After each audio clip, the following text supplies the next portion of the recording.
자, 수업 시작하겠습니다. 안녕하세요. 저 부동산법 한종민입니다. 자, 어떻게 한 주 또 잘 보내셨나요? 자, 오늘 엄청 춥습니다. 막 영하 15도 막 이렇게 내려왔다는데 하여튼 감기들 조심하시고요. 자, 그리고 자, 우리 이제 그 이 중개사 선생님들도 좀 코로나 걸린 분들이 있어요. 확진 판정 맞아갖고 위험합니다. 아주 위험한 시기예요. 이놈의 바이러스가 빨리 좀 끝났으면 좋겠어요. 하여튼 빨리 좀 잡혀갖고 우리 마음 놓고 학원에서 공부할 수 있게끔 바라고요. 하여튼 건강 조심, 감기 조심 하시고. 자, 오늘은 이제 6주차 수업이죠. 오늘 6주차 수업인데, 자, 오늘은 이제 정비법. 우리 세 번째 오늘 도시 및 주거환경 정비법 싹 정리하도록 하고요. 자, 확인학습 문제 한번 먼저 맞춰보겠습니다. 자, 우리 저번 주에는 이제 도시개발법 싹 공부했죠. 자, 도시개발법 문제들 한번 보겠습니다. 자, 2번 그 틀린 문제만 한번 쭉 볼게요. 틀린 지문. 자, 1번은 맞고요. 지정권자 맞고. 2번에 자연녹지 지역에서 개발구역 지정할 수 있는 규모는 3만 제곱미터 이상이 된다. 자, 이 개발구역 지정하는데 찔끔찔끔 지정하고 그러면 안 되죠. 그래서 개발구역 지정하는 규모. 자, 자연녹지 지역은 3만 제곱미터가 아니고 1만 제곱미터 이상이어야 되죠. 1만 제곱미터 이상. 그래서 우리 도시지역에서 주거, 상업, 자연녹지, 생산녹지 주상자생 1만 제곱미터 이상으로 지정합니다. 그럼 3만 제곱미터 이상 이거는 공업지역이죠. 공업지역은 3만 이상.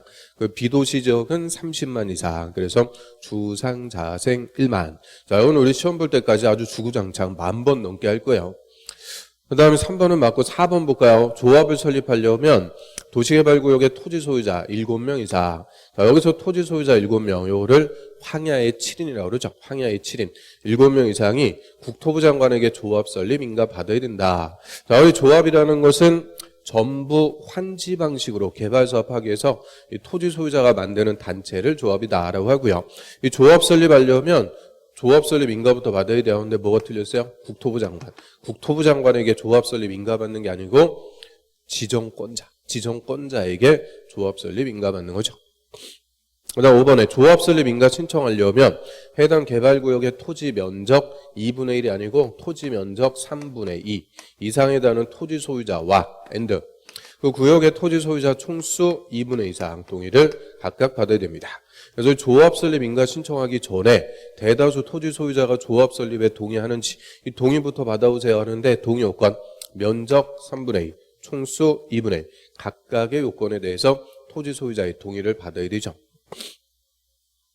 그 다음 6번에 지자체인 시행자가 토지 수용하려면 사업 대상 토지 면적 3분의 2 이상 토지를 소유해야 된다. 자, 이 수용 방식에서 이제 시행자가 수용해요. 개발 사업에 필요한 토지 등을 수용할 수가 있죠. 그런데 민간 사업 시행자가 수용하려면 요건 갖춰야죠.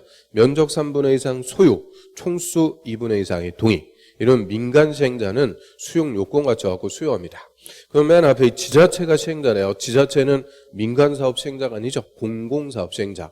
공공은 수용 요건이 필요가 없어요. 민간사업 시행자만 수용 요건 갖춥니다. 그 다음 7번에 토지상환 채권. 토지로 상환해주는 채권. 그래서 토지상환 채권은 우리가 사후 현물보상이라고 하고요.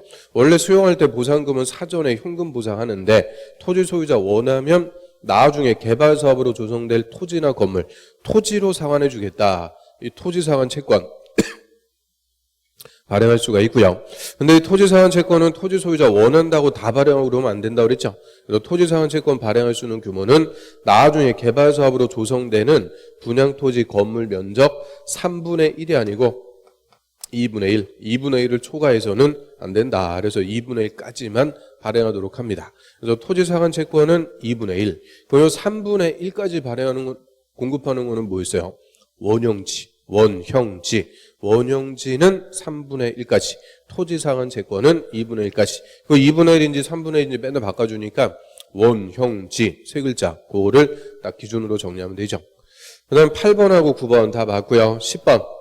자, 환지 계획에서 정해진 환지는, 자, 여기서 환지라고 할 때는 새 토지를 얘기하죠. 이제 교환받는 새 토지, 종전 토지 대신 새 토지를 교환해주는 방식이 환지 방식. 그래서 환지 방식에서 이 환지는 환지 처분이 공고된 날부터 종전 토지로 본다.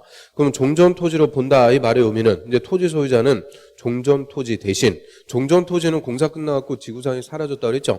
그래서 종전 토지 대신 새 토지, 환지를 취득하게 돼요. 그래서 환지를 종전토지로 본다 이렇게 표현하는데 항상 취득하는 것은 언제요? 다음 날. 공고된 날부터가 아니고 다음 날. 이게 빠져갖고 틀렸어요. 그래서 환지는 환지처분 공고 다음 날부터 종전토지로 본다. 즉 토지 소유자는 이제 종전토지 대신 새 토지 환지를 환지처분 공고 다음 날 취득하고요. 거꾸로요. 종전토지에 있던 원리는 소멸하죠. 종전토지의 원리는 소멸. 소멸은 언제요? 끝날 때. 환지처분 공고일이 끝날 때 소멸하게 됩니다. 그래서 종전토지의 권리는 소멸, 환지의 권리를 취득. 그래서 종전토지에서 환지로 권리가 이동한다. 이렇게 표현을 하고요. 자, 그리고 이거 확인학습 문제 풀어보는 것들 다 기출지문이죠. 요 작년의 기출지문, 요거는 재작년의 기출지문, 다 기출지문들 중요한 것들이니까 이런 것들 하나씩 하나씩 우리가 공부해 나가고요. 자, 오늘은 기본서 332페이지 보겠습니다. 332페이지. 이제 세 번째 법률, 도시 및 주거환경 정비법. 자, 그거부터 보죠. 도시 및 주거환경 정비법을 줄여갖고 그냥 정비법이라고 그래요. 정비법. 그럼 정비법도 우리 시험에 6문제가 출제가 됩니다. 6문제. 그래서 국토법 12개, 이어갖고 개발법 6개, 그리고 정비법 6개. 시험 보는 순서대로 우리가 공부를 하고 있고요. 그럼 정비법은 이름대로 정비사업의 절차법. 이 정비사업을 누가 어떤 절차로 해나가는지 역시 그 절차대로 쭉 써있는 법이다. 그래서 정비사업의 절차법이다라고 하고요. 그럼 정비사업, 얘도 우리 많이 들어봤네요. 정비사업도 다 도시군 계획사업의 한 종류가 되죠. 우리 도시군 관리 계획을 시행하기 위한 도시군 계획 사업 하면 시설 사업과 개발 사업과 정비 사업, 이 세 개 사업을 도시군 계획 사업이라고 하고요. 그 도시군 계획 사업 중에서 절차를 국토법에서 직접 규정하는 것은 시설 사업만, 시설 사업의 절차만 국토법에서 대표적으로 직접 규정하죠. 개발 사업의 절차는 우리 저번 주에 배웠던 개발법, 정비 사업의 절차는 오늘 배우는 정비법에서 각각 따로 규정해요. 그래서 개발법이나 정비법이나 다 원래는 국토법의 내용이라고 그랬죠. 그래서 국토법의 내용이니까 이 국토법의 부속법이다라고 하고요. 그러면 정비 사업이다. 정비라는 말이 뭐였어요? 정비. 정비는 고쳐준다 그랬죠. 우리 자동차 정비하듯이 고쳐주는 사업을 정비 사업. 그럼 여기서는 차를 고치는 게 아니고 뭘 고쳐요? 도시 및 주거 환경을 정비. 그래서 낙후된 구도시적, 열악한 주거 지역을 고쳐가지고 도시 기능을 회복시켜주기 위해서 하는 소위 재개발, 재건축 이런 것들을 우리가 통칭해갖고 정비사업 한다라고 하고요. 이 정비사업이 사업 자체가 3개가 있어요. 사업 자체가. 그래서 이 사업의 개념들 이거 알고 계십니까? 완전 잘 물어보는 논점이 되죠. 잘 물어봐요. 특히 재개발 사업이 작년에 우리 시험이 아니고 학개론 시험에서 물어봤어요. 학개론 5번인가 해서 재개발 사업 딱 이거 써놓고 이거 무슨 사업이냐? 그럼 공법 뭐 공부했으면은 그냥 땡큐한 문제죠. 재개발 그냥 맞추라고 준 건데 이게 또 1차만 하시는 분들은 공법 이런 거 모르니까 이게 뭔미 해갖고 또 그냥 당하고 그랬죠. 그래서 처음에 공부할 때는 1차하고 2차하고 같이 공부하는 게 훨씬 더 유리하다 그래서요. 이 공법에 우리 배우는 개념 중에서 한 3개, 4개는 학개론에서도 그대로 나와요. 학개론은 짬뽕이죠, 짬뽕. 그래서 공법의 내용들이 학개론에서 한 3문제, 4문제 이렇게 나오고 있으니까 처음 할 때는 다 1차하고 2차하고 다 같이 공부를 해주셔야 돼요. 그럼 정비사업 한번 보면 정비사업이란 이제 정확하게 정비구역에서, 정비구역은 정비사업 시행하려고 지정한 구역이죠. 우리 도시개발사업 시행하려고 지정한 구역은 뭐예요? 도시개발구역. 개발사업 하려고 지정한 구역이 개발구역. 정비사업 하려고 지정한 구역은 정비구역. 그래서 정비구역에서 크게 2가지 합니다. 정비기반시설을 정비하거나 노후불량 건물을 개량 건설한다라고 하는데요. 그럼 정비기반시설, 자 얘는 기반시설인데 앞에 정비자 붙었어요. 할 때 정비법이라고 정비 그냥 계속 정비라는 말이 나오죠. 그럼 정비기반시설은 정비사업과 관련된 기반시설. 그럼 우리 예를 들어 갖고 재개발하는데 그 동네에다가 대운하를 파고 신공항을 건설하고 이런 거 아니죠. 큰 거 얘기하는 게 아니고 우리 주변에서 흔히 보는 시설들 뭐 있어요. 도로, 상하수도, 공원, 주차장 이런 정비기반시설, 이 기반시설 중에서 정비사업 하면서 새로 설치해 주는 것들 그거를 정비기반시설이라고 그래요. 그래서 정비 기반시설, 도로나 상하수도 이런 것들 열악하니까 새로 설치해 주는 거죠. 기반시설도 새로 싹 설치를 해줘요. 그리고 노후불량 건물, 오래되고 후진 건물이죠. 노후불량 건물 철거해갖고 다시 짓습니다. 기반시설도 새로 깔아주고 건물도 다시 짓고 이 두 개를 통해서 이 도시 기능을 회복시켜주기 위해서 하는 사업을 정비사업, 도시를 재생시킨다 그래요. 도시 기능을 회복, 다시 살려주는 거죠. 재생하기 위해서 하는데요. 저희 정비사업의 종류가 세 가지가 있습니다. 주거환경 개선 사업과 재개발 사업, 재건축 사업 이렇게 세 가지를 정비사업이다라고 하고요. 그럼 정비사업은 세 가지. 우리 저번 주에 배웠던 도시개발 사업은 몇 개요? 도시개발 사업은 몇 개가 있어요? 한 개밖에 없죠. 도시개발 사업은 단지나 시가지를 조성하는 사업. 택지 개발한다. 그래서 단지나 시가지의 조성. 개발 사업은 한 개. 근데 방식이 수용 방식이냐 환지 방식이냐 방식이 두 개로 나눠진다. 그죠? 그래서 개발 사업은 사업 자체는 하나예요. 방식이 두 개. 그 방식 두 개라도 그렇게 어려운데 정비 사업은 사업 자체가 세 개. 그 사업별로 시행 방법, 시행자가 나눠지니까 그러니까 이 개발법보다 조금 더 복잡해질 수밖에 없어요. 그리고 우리 국토법이나 개발법이 베이스가 돼서 정비법이 나오니까 우리 토지공법에서는 제일 어려운 게 정비법이에요. 그래서 정비법이 아주 복잡하고 이게 들어가서 하려고 그러면 끝도 없는 거예요. 이게 아주 그냥 제일 까다로운 법인데 그래서 정비법은 욕심부려갖고 공부하고 그런 거 아니에요. 6문제 중에서 딱 3문제만 맞추면 돼요. 3문제. 가장 기본적인 것들만 공부해갖고 3문제만 맞추면 성공한다. 그래서 이 욕심부려갖고 하려고 그러면 끝도 없어요. 이 정비법이 아주 만만치가 않아요. 그럼 일단 사업의 개념, 자, 요거부터 확실하게 보는데 재개발, 재건축 이런 거는 우리가 많이 들어봤죠. 근데 주거환경 개선 사업 이거는 못 들어봤어요. 그래서 요 주거환경 개선 사업 얘가 항상 핵심이에요. 주거환경 개선 사업 이름도 제일 길죠. 자, 한번 읽어보면 주거환경 개선 사업이라고 그러죠. 주거환경 개선 사업. 자, 얘는 의의가 크게 이제 두 가지가 있네요. 첫 번째, 도시 저소득 주민이 집단적으로 거주하는 지역입니다. 그러면 도시에서 제일 못 사는 사람들이 집단적으로 살고 있는 동네. 이거를 소위 우리가 뭐라 그래요? 달동네.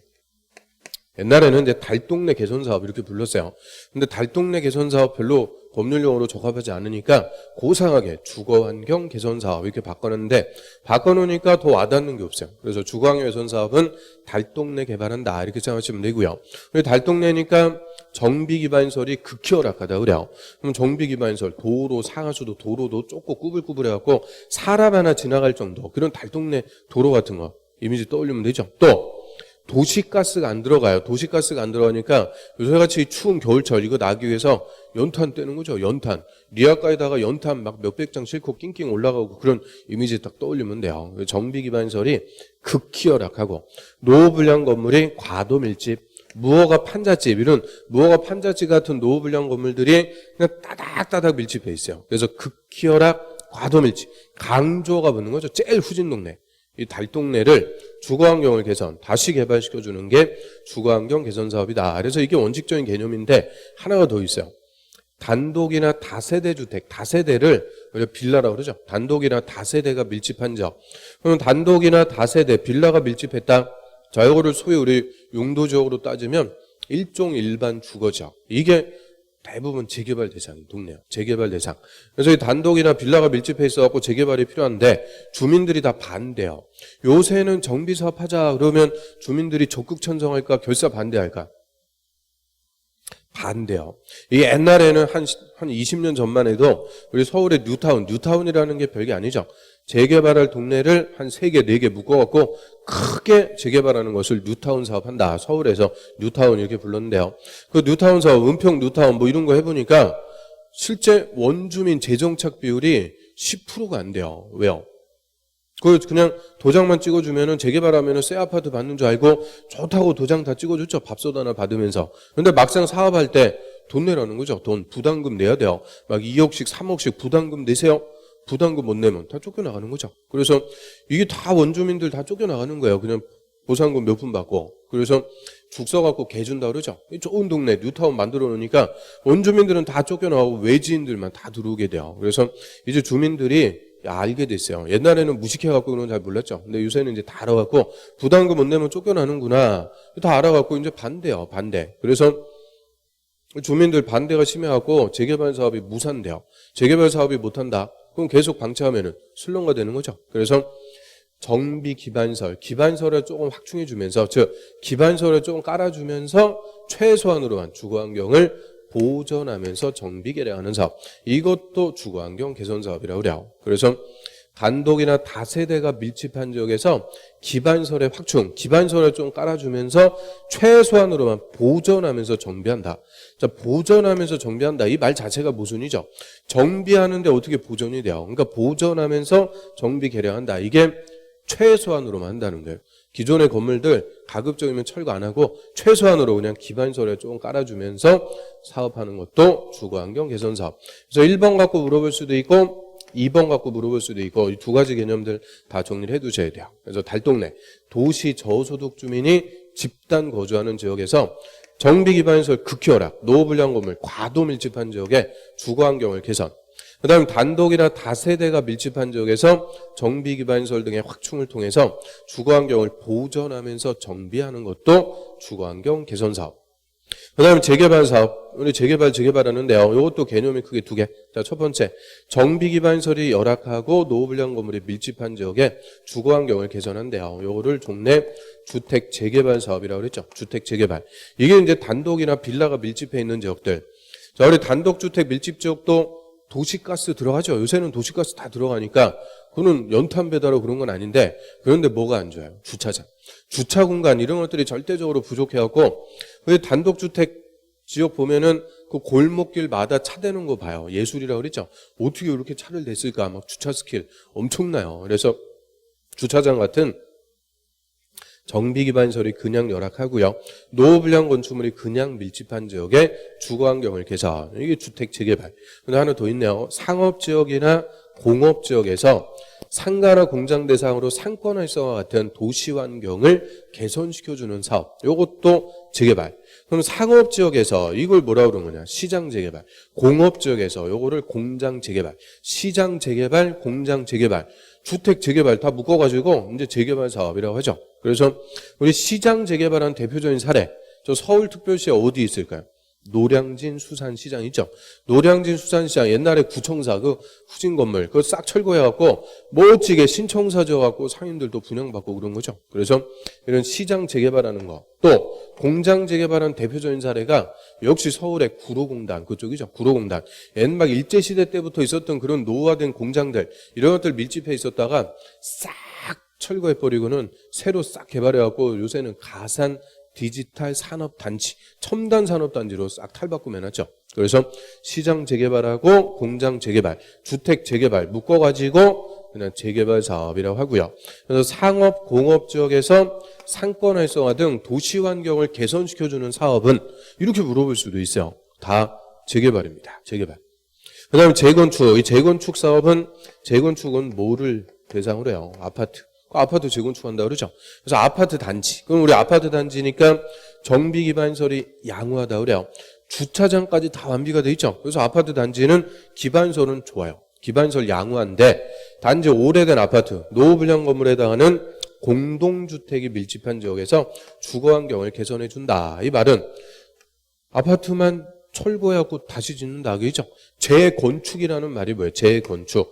다시 짓는다 그죠? 그래서 기반설은 좋으니까 그냥 흉물스러운 아파트만 철거해갖고 다시 짓는 게 재건축. 그래서 이 재건축하고 재개발 사업하고는 같아요, 달라요?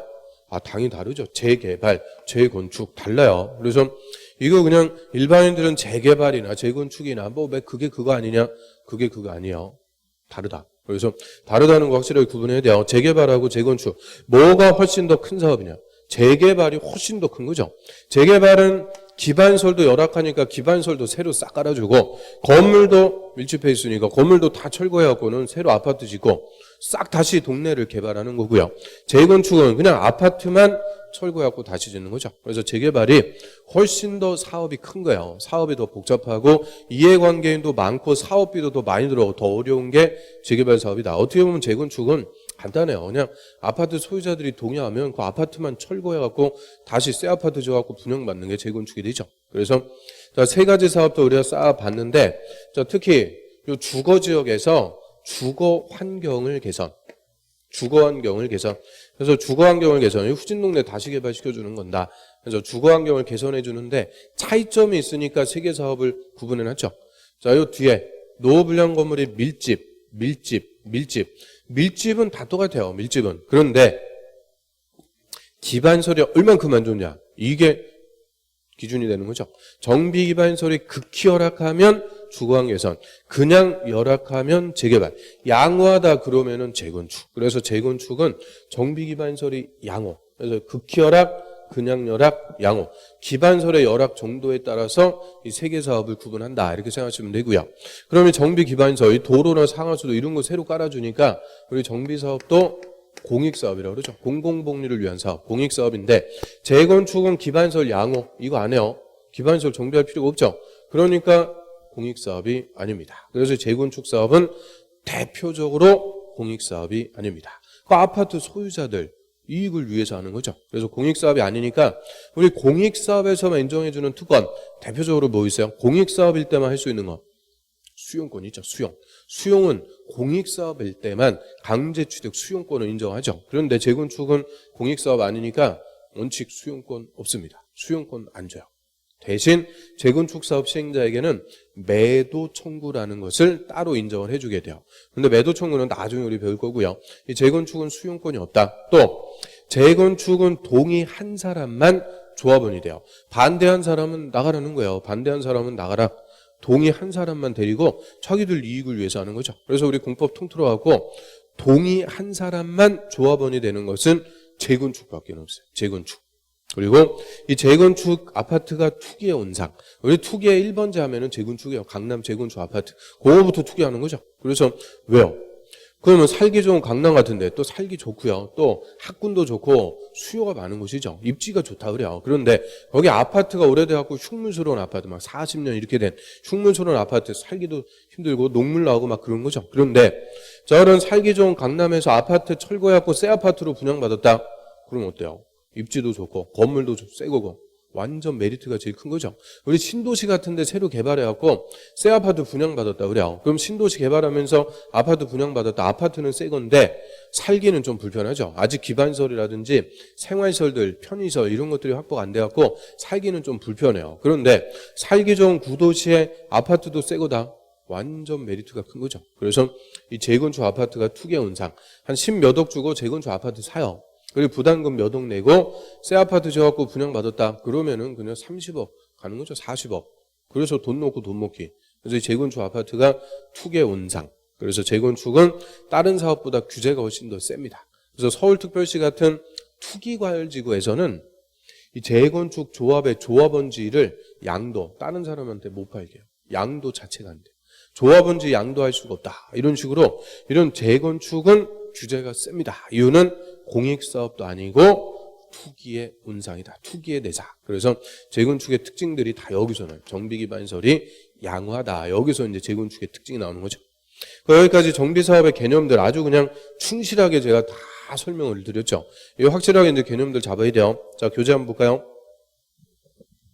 332페이지에 정비법. 정비법에서 밑에 용어정의. 그 용어정의 봐요. 27, 28, 29. 그냥 잘 물어봐요. 용어에서 꼬박꼬박 한 문제씩 물어보고 있는데 그 용어 한번 보죠. 가로 1번에 자, 정비구역이란 정비사업을 계획적으로 시행하기 위해서 지정고시된 구역을 말한다. 자, 여기서 정비사업합니다. 구역을 정한 것을 정비구역.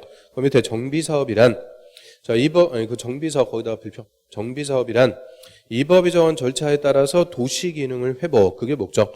도시기능을 회복하기 위하여 정비구역에서 정비기반시설을 정비하거나 주택 등의 노후불량 건물을 개량 건설하는 사업이다. 그래서 기반시설도 새로 정비해주고 건물도 다시 짓고 이 두 개를 통해서 도시기능을 회복시켜주는 사업인데요. 자, 옆에 사업이 3개가 있네요. 첫 번째, 주거환경 개선사업. 자, 도시 저소득 주민이 집단 거주하는 지역. 요거를 무슨 동네? 달동네. 요새는 근데 달동네 그러지 않죠. 저도 달동네 출신인데 이 달동네를 문타운이라고 그래요. 문타운. 어디 사세요? 문타운에 사는데요.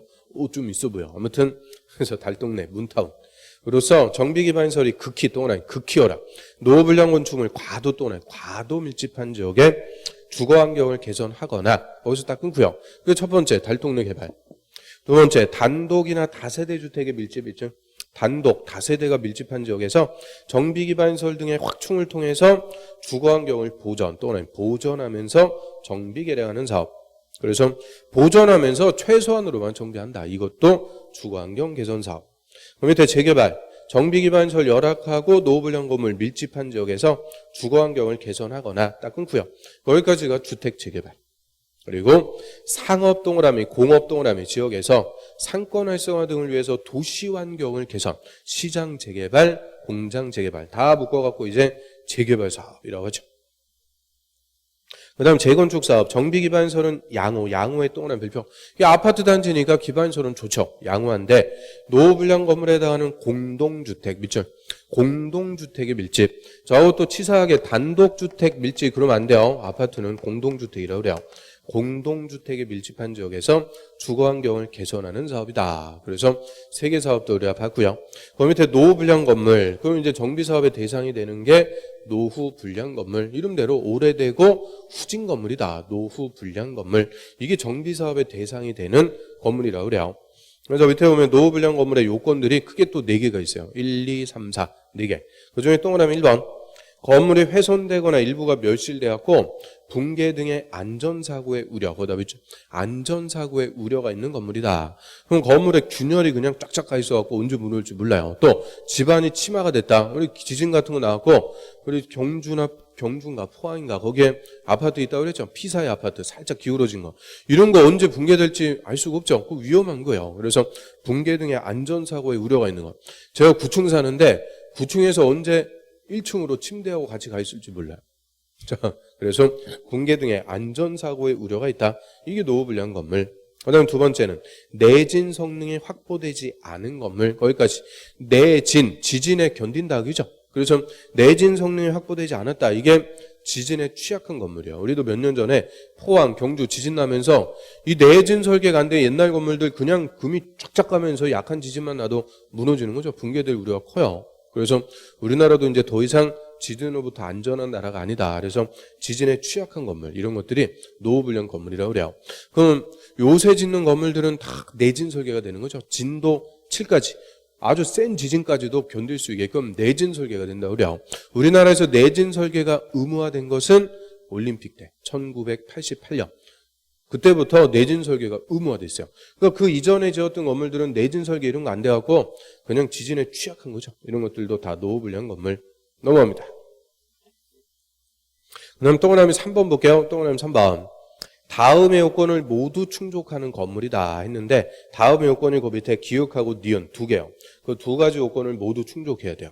자, 기역번에 주변 토지 이용 사항 등에 비춰갖고 주거환경이 불리한 거다. 그렇죠? 주거환경이 불리한 곳에 위치할 것. 또 니은번 건물 철거하고 새로 지을 때 그 비용과 비교해서 효용의 현저한 증가가 예상. 어다 그렇죠? 효용의 현저한 증가가 예상될 것. 그래서 2가지. 그러면 철거해서 새로 짓는데 들어가는 비용이 100억. 근데 새로 지으면 200억짜리 건물이 돼요. 그러면 따블이죠. 효용의 현저한 증가가 예상된다. 이렇게 얘기하고요. 이거를 비용 편익 분석한다. 뭐 이렇게 얘기하는데 아무튼 그 기역하고 니은번 2가지가 있는데요. 주거환경이 불량하고 새로 지을 때 효용의 현저한 증가가 예상되는 건물. 그것도 노후불량 건물이죠. 그 다음 맨 밑으로 갑니다. 동그라미 4번. 자, 도시미관을 저해하거나 노후화된 건물, 노후화된 건물, 거다 비추. 노후화된 건물, 이게 오래된 건물이죠. 그래서 구체적으로 그 밑에 박스 보세요. 박스에 1번.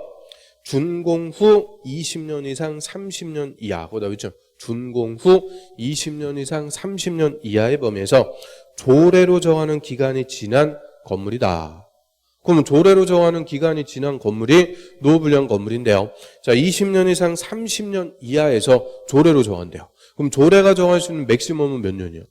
30년. 그래서 20년 이상 30년 이하에서 조례로 정해라 그랬으니까 조례가 정할 수 있는 맥시멈이 30년. 그 말은 30년 지나면 노후불량 건물로 봐서 노후화된 건물로 봐서 재건축도 할 수가 있다. 그 얘기죠. 그래서 노후화된 건물은 20년 이상 40년 이하 40년으로 딱 바꿔줘요. 40년이 아니고 몇 년?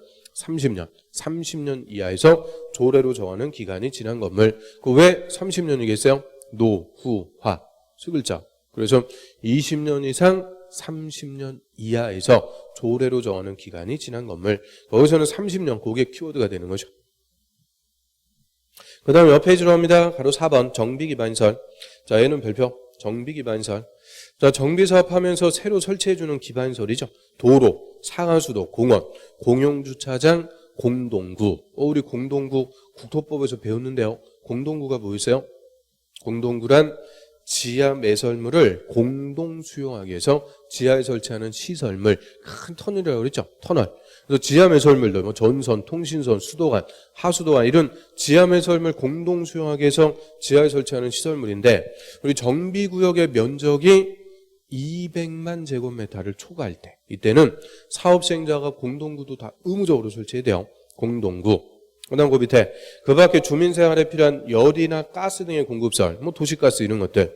그래서 거기까지 정비기반시설, 도로, 상하수도, 공원, 공용주차장, 공동구, 열이나 가스 등의 공급시설 이런 것들이 정비기반시설이라고 하고요. 그 밑에 바로 5번 공동이용시설.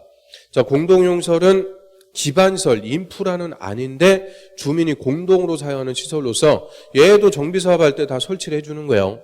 그래서 주민이 공동으로 사용하는 놀이터, 마을회관, 공동작업장, 그 밑에 박스에 보면은 뭐 타가소, 어린이집, 경로당 뭐 이런 것들 있죠. 그런 것들이 공동용시설. 그럼 우리가 어린이집이나 놀이터 같은 것을 기반시설 인프라다 이렇게 부르는 거 아니죠. 놀이터를 기반시설이라고 부르는 게 아니고 이런 것들은 별도로 공동이용시설이라고 규정합니다. 그래서 그 위에 정비기반시설하고 공동용시설 이것도 구분할 수 있는지 잘 물어봐요. 정비기반시설은 24회 때, 28회 때 단독기출, 공동용시설은 29회 때 단독기출.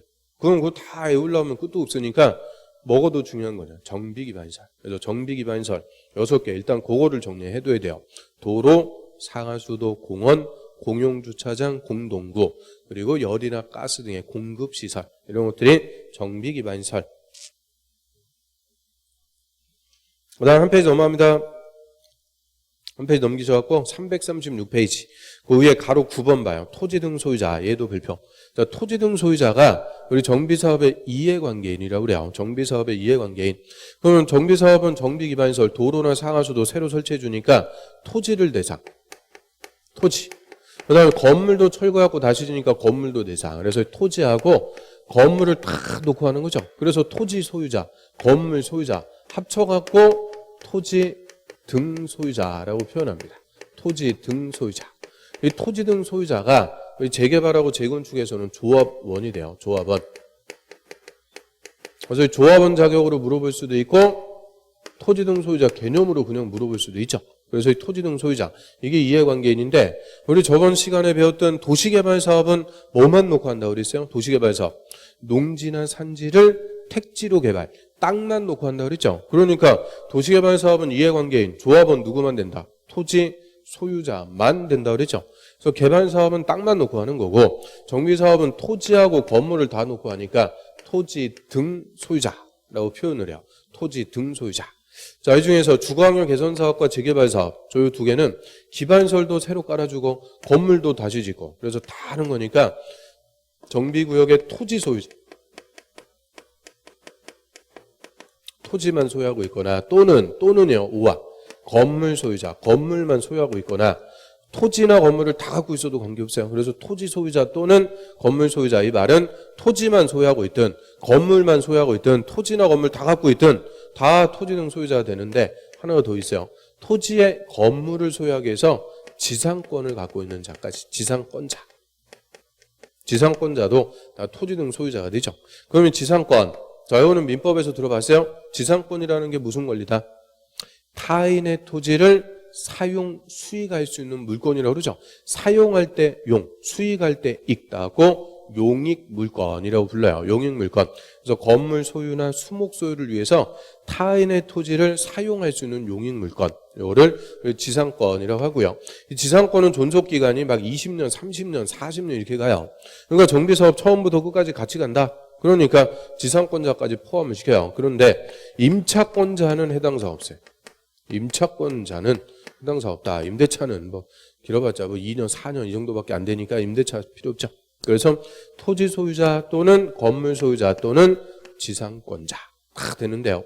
그런데 이 재건축에서는 토지 등 소유자 개념이 또 달라요. 재건축은 건물만 다시 준다 그랬죠. 그러니까 건물을 소유하고 있어야 돼요. 건물. 근데 건물만 꼴랑 소유할 수 없죠. 건물을 소유하려면 땅에 대한 권리가 있어야 돼요. 그거를 건물 및 그 부속 토지의 소유자라고 그래요. 건물 및 부속 토지의 소유자. 그래서 건물하고 토지를 다 소유하고 있어야 돼요. 건물 및 부속 토지의 소유자. 그래서 재건축에서는 건물 또는 부속 토지의 소유자 이러면 틀려요. 또는이 아니요. and. 건물하고 토지를 다 갖고 있어야 된다. 그럼 이거 쉽게 얘기하면 누구냐 이게. 아파트 소유자 얘기하는 거죠. 아파트 소유자. 우리 아파트 소유하고 있다. 아파트 몇 동 몇 호. 건물만 소유하는 게 아니고 뭐까지? 지분. 지분이라는 게 대지 면적 얼마분의 얼마. 부속 토지에 대한 소유권을 공동으로 소유하는 거죠. 지분으로 갖는 거예요. 그래서 아파트 소유자 같이 건물과 부속 토지를 소유하고 있는 자가 재건축에서는 토지 등 소유자라고 하죠. 그래서 이 재건축에서는 토지만 소유한 자, 건물만 소유한 자, 특히 지상권자는 아예 안 돼요. 지상권자 이런 거는 해당사 없죠. 건물 및 부속 토지 소유자. 그럼 이 조합원, 이 토지 등 소유자 조합원이라고 그랬으니까 우리 재건축 사업의 조합원은 누가 돼요? 건물 및 부속 토지 소유자로서 동의한 사람. 재건축은 동의한 사람만 조합원이 됩니다. 반대한 사람은 조합원이 안 돼요. 그래서 건물 및 부속 토지 소유자로서 동의한 사람만 재건축 조합원이 된다. 그래서 하루 9번에 한번 볼까요? 토지 등 소유자고 동그라미 1번. 주거환경 개선 사업하고 재개발 사업일 때는 정비구역에 위치한 토지 동그라미 또는 건물 동그라미 소유자. 그럼 토지 소유자 또는 건물 소유자 또는 끝에 지상권자 동그라미 지상권자까지. 근데 동그라미 2번에 재건축에서는 정비구역에 위치한 건물 및 부속 토지의 소유자. 건물 및 부속 토지 소유자입니다. 건물과 부속 토지 다 소유하고 있어야 되죠. 그 다음에 하루 10번에 토지주택공사 등. 토지주택공사 등이란 쭉 옆으로 하시면 끝에 한국토지주택공사, 한국토지주택공사 동그라미, 그거를 LH라고 그러죠. LH. 또는 그 바로 밑에 지방공사 동그라미, 지방공사를 말한다. 그리고 지방공사 서울에 SH, 또는 인천에는 인천광역시 도시개발공사, 이런 지방공사, 토지주택공사하고 지방공사를 합쳐갖고 토지주택공사 등이라고 하는 거죠. 토지주택공사 등. 그 다음에 11번에 정관 등. 정관 등은 자치규범이요. 조합이 정비사업 어떻게 할지 스스로 다 정하는 거죠. 그래서 조합의 정관 같은 것을 자치규범이라고 하는데요. 그 박스에 3번 한번 봐요. 특별자치시장하고 특별자치도지사. 그거 가로 묶어갖고 생략. 그 다음에 시장, 군수, 자치구의 구청장. 자, 시장군수, 구청장을 가로에 이하 시장군수 등. 거기다 외쳐. 시장군수 등. 이라 한다. 그럼 이하에서 우리 정비법에서 시장군수 등 그래요. 시장군수 등. 그럼 누구까지 포함해요? 시장군수 구청장을 포함합니다. 아니 그냥 시장군수 구청장 이렇게 써주면 다 좋을 거를 꼭 시장군수 등 줄여갖고 쓰는 거죠. 그래서 시장군수 등 하면은 시장군수 구청장이구나. 이걸 용어를 또 약속하는 거예요. 약속. 그래서 그 시장군수 등하고요. 그 위에 토지주택공사 등. 얘들 묶어가지고 뭐냐? 공공이라고 그래요. 시장운수 등, 토지주택공사 등 묶어갖고 정비법에서는 공공사업 시행자, 공공시행자라고 합니다. 공공. 그 밑에 예제. 그래서 예제 뭐 이 정도만 해도 그 기출문제고 풀 수 있죠. 다음에 설명에 해당하는 정비사업은 그럼 도시 저소득 주민이 집단 거주하는 지역, 달동네 나왔다. 그러면 그냥 무조건 무슨 사업이냐?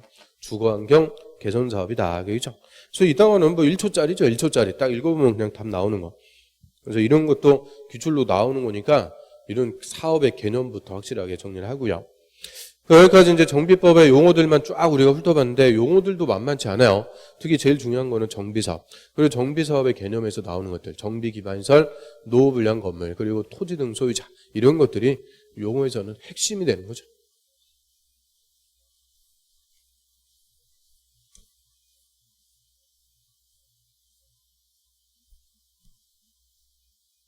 옆 페이지로 합니다. 그럼 옆 페이지에 이제 2절 기본계획의 수립 및 정비구역의 지정. 자, 여기서부터는 이제 정비사업의 절차. 역시 정비법도 그냥 처음부터 끝까지 절차대로 쫙 써 있는 법이 되죠.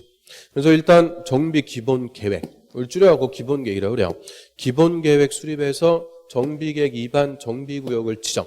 정비구역 지정하고 사업합니다. 그래서 여기까지 정비사업 하기 위한 전제 조건 1단계라고 그래요. 1단계. 그럼 정비구역 지정해 놓고 정비사업 하는데 구역 지정하려면 계획이 또 두 개가 나요. 정비 기본계획, 정비계획. 그래서 1단계 파트에서는 계획하고 구역이 또 나오게 되죠. 그래서 정비 기본계획. 자고 337페이지의 중간 보세요. 도시 주거환경 정비 기본계획. 그래서 얘가 첫 번째 나오는 계획이니까 정비법에서 첫 번째 나오죠. 그 옆에 보면 27, 29, 30 근래 완전 잘 물어봅니다. 27, 28, 29, 30 뭐 계속 물어봤어요. 4년 연속 기출로 물어보다가 올해 30일의 시험에서만 딱 쉬었어요. 또 내년부터 또 엄청 나올 거예요. 하여튼 기본계획 요게 요새 아주 중요한 계획으로 대두가 됐죠. 그러면 정비 기본계획 기본자가 붙으면 다 의미는 뭐냐? 방향 제시요. 관할구역의 정비사업의 방향을 제시한다. 그래서 앞으로 10년까지 뭐부터 할지 순서를 딱 매겨주고 순서대로 이렇게 정비사업을 해나가자. 정비사업 어떻게 해나갈지 방향을 제시한다. 이렇게 얘기하고요. 자, 이 기본계획에서 1번으로 정비사업이 시급하다. 후진 동네라서 1순위로 딱 정해놨어요. 그럼 이제 구체적으로 무슨 동 몇 번지일 때에서 누가 어떤 방식으로 사업할 거냐. 정비사업의 구체적인 계획을 정하는 것을 구체적인 내용을 정하는 것을 정비계획이라고 그래요. 정비사업의 구체적인 내용을 정한다. 그래서 얘는 구체적인 거니까 정비계획을 입안한다. 그래요. 입안해갖고 결정하는 것을 정비구역을 지정한다라고 합니다. 그래서 정비계획 입안에서 결정 이꼴 정비구역의 지정. 그래서 여기까지 정비구역 지정하는데 일단 기본계획부터 하나씩 보죠. 기본계획의 수립. 자, 기본계획은 정비사업의 방향 제시다라고 그랬고요. 수립권자, 그 수립 의무라고 그래요. 수립 의무. 자, 특별시장, 광역시장. 그리고 특별자치시장하고 특별자치도지사는 가로 묶어갖고 생략. 이하에서는 그냥 다 생략하세요. 또는 시장은. 그러면 특별시장, 광역시장, 시장. 자, 앞글자만 따면 특광시장입니다. 특광시장은 관할구역의 도시, 주거환경, 정비 기본계획을 10년 동안 하면 10년 단위로 수립해야 된다. 의무입니다. 딱 끊으세요. 의무적으로 수립해야 된다. 다만 도지사가 대도시가 아닌 시, 그다 밑죠. 대도시가 아닌 시는 그냥 일반 시라고 그래요. 일반 시로서 기본계획 수립할 필요가 없다고 인정하는 시는 기본계획 수립하지 아니할 수 있다. 수립할 수도 있고 안 할 수도 있고 의무가 없다 얘기죠. 그래서 저 기본계획의 수립권자 다시 한번 보면 정비기본계획은 특별시장, 광역시장, 시장 여자들이 관할구역에 의무적으로 10년 단위로 수립해야 돼요. 정확하게 하면 여기서의 시장은 인구가 50만 이상인 대도시의 시장을 얘기합니다. 그래서 특별시장, 광역시장, 대도시장은 의무적으로 수립. 그럼 대도시가 아닌 일반 시장은요? 일반 시장은 도지사가 필요하다고 인정하면 수립, 도지사가 필요 없다고 인정하면 수립 안 할 수가 있죠. 시장은 수립하는 것도 있고 안 하는 것도 있고 그닥 중요한 거 아니고요. 그러면 절대 기본계획의 수립권자가 될 수 없는 게 군수라고 그래요. 군수 X. 그래서 대부분 우리 국토법이나 개발법 할 때 특광시장 군수 그랬죠. 특광시장 군수. 이것도 그건 우리가 한 달 이상 지금 공법 배우다 보니까 좀 입에 붙었죠. 특광시장 군수. 절대 안 붙어요. 그래서 특광시장 군수 했는데 정비기본계획에서는 특광시장 군수가 수립한다 이러면 틀려요. 특광시장입니다. 군수는 절대 수립권자가 될 수가 없고요. 그럼 의무적으로 수립하는 시들, 특별시든 광역시든 대도시든 이거 다 의미가 뭐예요? 큰 도시다. 그죠? 큰 도시. 관할구역에 정비사업 할 곳이 많은 큰 도시에서만 기본계획은 의무적으로 수립하는 거예요. 예를 들어 우리나라에서 제일 큰 도시 서울특별시. 우리 서울특별시 관할구역에 저 강북지역에 재개발할 동네들, 후진동네 널려있죠. 또 강남지역에 30년, 40년 돼갖고 재건축할 아파트들 널려있죠. 그래서 서울특별시 관할구역에서 재개발하고 재건축하고 이런 정비사업 할 곳이 한 100개 넘을 것 같아요? 안 넘을 것 같아요? 100개. 100개 그냥 훅 넘어가요. 200개 훅 넘어가요. 300여 개소 있습니다. 그래서 서울특별시 관할구역에서만 정비사업 할 곳이 300군데가 넘어요. 이게 종전에 막 500군데 가까이 막 그냥 엄청 늘어났다가 해제되고 사업도 하고 그래서 요새 한 300여 개소 있다고 그래요. 서울특별시에서만 정비사업 할 곳이 이렇게 많아요. 왜요? 우리 서울특별시는 강남구, 서초구, 송파구 이런 구들이 몇 개라고 그랬어요? 25개. 그럼 구가 25개. 그럼 구별로 재개발할 곳, 재건축할 곳이 한 10군데씩만 있어도 250개 훅 넘어가요. 근데 구별로 이 재개발하고 이럴 곳이 10군데만 될까? 막 20군데씩 되고 그래요. 그래서 이런 서울특별시 관할구역 안에서만 정비사업 할 곳이 300군데가 넘는데 이거 하고 싶다고 다 한 방에 할 수 있겠어요? 없겠어요? 재개발을 하든 재건축하든 철거해갖고 공사하는 거죠. 철거. 기존의 건물 철거. 그럼 철거해서 공사하는 기간 동안 소유자들 전세살로 다 나와야 돼요. 그럼 전세살로 다 이 사람들이 나왔다. 쏟아져 나왔다. 전세 대란 터집니다. 감당 안 돼요.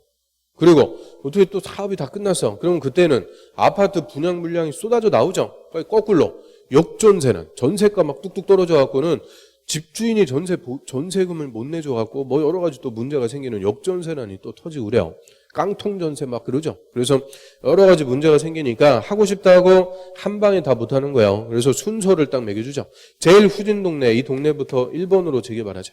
그 다음에 2번으로 재건축하자. 3번, 4번 쭉 해갖고 관할구역의 정비사업을 뭐부터 할지 순서를 매겨주고 순서대로 정비사업을 이렇게 해나갑시다. 정하는 계획을 기본계획이다라고 하고요. 기본계획. 의미 알겠어요? 그래서 이 관할구역에 정비사업 할 곳이 많은 큰 도시에서는 의무적으로 수립합니다. 그럼 우리 저 시골에 군적 같은데 읍내 정도 좀 개발돼 있는데 군에서 막 재개발, 재건축하고 이럴 곳이 많겠어요? 거의 없어요. 거의 없어요. 그래서 군수가 기본계획을 수립할 이유가 없습니다. 그래서 이 개념만 이해하면 당연한 거예요. 정비 기본계획은 정비사업 할 곳이 많은 큰 도시에서 특광시장이 의무적으로 수립합니다. 그 10년 단위로 수립하는데 그 밑에 동그라미 2번 타당성 검토. 특광시장은 즉 수리권자는 기본계획에 대해서 5년 동그라미 별표 5년마다 타당성 검토해서 결과를 기본계획에 반영을 해야 된다. 자, 한 번 수립하면 끝나는 거 아니죠? 5년 거기다 동그라미 별표 5년마다 타당성 검토해서 계속 고쳐나갑니다. 이런 계획을 우리가 소위 과정계획이다라고 하죠. 과정계획. 그래서 나중에요. 기본계획은 특광시장이 10년 단위로 수립. 그래 한 번 수립 끝 아니고 5년마다 타당성 검토해서 계속 고쳐나간다. 그럼 우리 동네도 재개발 좀 시켜주면 좋겠는데 서울특별시 정비기본계획 보니까 우리 동네는 1번, 2번, 뭐 3번 아무것도 번호가 안 매겨져 있어요. 그 말은 10년까지는 사업 안 한다. 얘기죠. 그래서 관할구역에 정비사업 하려면 일단 뭐에 들어와야 되냐? 기본계획에 들어와야 돼요. 기본계획에 들어와야 그 기본계획에 정한 순서대로 사업을 해나갈 수가 있는 거예요. 그런데 처음에는 안 들어갔는데 한 5년 지나갖고 급속도로 노화되는 동네가 있을 수가 있죠. 급속도로 아주 후져지는 동네가 있을 수가 있어요. 그러면 반영을 또 해줘야 되죠. 그래서 한 번 수립하면 끝나는 게 아니고 5년마다 타당성 검토해서 이렇게 새로 정비사업이 필요한 것들은 반영을 시켜주는 거예요. 그래서 10년 단위로 수립 5년마다 타당성 검토. 그럼 일단 타당성 검토하는 주기는 몇 년이라고요? 5년. 왜 5년이요? 타당성 검토. 꼭 글자수만 딱 세면 되죠. 타당성 검토. 그래서 몇 년? 5년. 이거 완전 잘 물어봐요. 3년마다 타당성 검토한다. 틀려요? 또 재정용어치 국토부 장관이 5년마다 타당성 검토해서 반영한다. 아, 왜 국토부 장관이요? 누가 수립했어요? 누가? 특광시장이 10년 단위로 수립 5년마다 타당성 검토해서 계속 고쳐나가는 과정계획의 성격을 갖습니다. 자, 한 페이지 넘겨볼까요? 그럼 기본계획의 내용. 자, 기본계획에는 다음 사항이 포함돼야 된다. 그래서 박스 1번 정비사업의 기본 방향, 2번의 계획기간. 계획기간은 뭐 10년이 될 거고요. 3번 인구, 건물, 토지 이용, 뭐 정비기반설 등등의 현황. 이게 현황조사한다. 그렇죠? 얼마큼 후진 동네냐. 현황조사해서요. 쭉 내려보세요. 9번 정비구역으로 정할 예정인 구역, 그거를 가로에 정비예정구역, 밑줄 정비예정구역의 계략적인 범위. 그럼 앞으로 여기다 정비구역 정해서 정비사업 합니다. 정비예정구역이라는 게 쉽게 얘기하면 정비사업 할 곳이요. 어디서 정비사업 할 거냐, 이런 정비사업 할 곳을 파악을 하죠. 그리고 한 방에 못하니까 10번 단계별 사업의 추진계획, 밑줄 그 단계별 사업 추진계획이 순서요. 1번 2번, 3번 이런 식으로 순서를 딱 매겨놓고 순서대로 사업해 나가자. 그래서 9번하고 10번 그 두 개가 정비기본계획의 핵심입니다. 어디서? 정비예정구역. 뭐부터 할지 단계별 추진에 관한 사항. 이게 기본계획 수립안의 핵심이 되죠. 기본계획의 수립 절차 이런 것들이 한번 됐고요. 다음 페이지 넘겨볼까요? 340페이지. 그 밑에 예제 보면은 그 재작년 29회 때 기출이죠. 그 정비 기본 계획에 관해서 틀린 것은, 야, 정비 기본 계획. 우리 요 정도 하고도 그냥 기출문제 풀어볼 수 있어요. 그 1번 좀 볼까요? 도지사가 대도시가 아닌 시로서 기본 계획 수립할 필요가 없다고 인정하는 시는 기본 계획 수립하지 않을 수 있다. 그럼 대도시가 아닌 일반 시장은 도지사가 필요 없다고 인정하면 수립 안 할 수가 있다. 맞죠? 그 다음에 2번. 국토부 장관은 기본계획에 대해서 5년마다 타당성 검토해서 기본계획에 반영해야 된다. 그 5년마다 타당성 검토. 이거는 좋았는데 뭐 틀렸어요? 주어가. 국토부 장관이 타당성을 검토하는 게 아니고 수리권자, 특광시장이 5년마다 타당성 검토해서 반응을 해줘야 되는 거죠. 그래서 2번이 정답. 뭐 이딴 거는 그냥 물어보면 맞히라고 주는 거예요. 그래서 이 정도는 우리가 충분히 맞출 수가 있는 거죠. 그럼 이제 기본계획에서 1번으로 딱 정해놨다. 그럼 이제 구체적으로 정비사업 어떻게 할 거냐? 정비사업의 구체적인 내용을 정하는 것을 정비계획을 입안한다라고 하고요. 정비계획 입안에서 결정, 그거를 정비구역을 지정한다라고 하는데, 그럼 누가 입안해갖고 누가 지정하는지. 저부터는 조금 쉬었다 보도록 하겠습니다.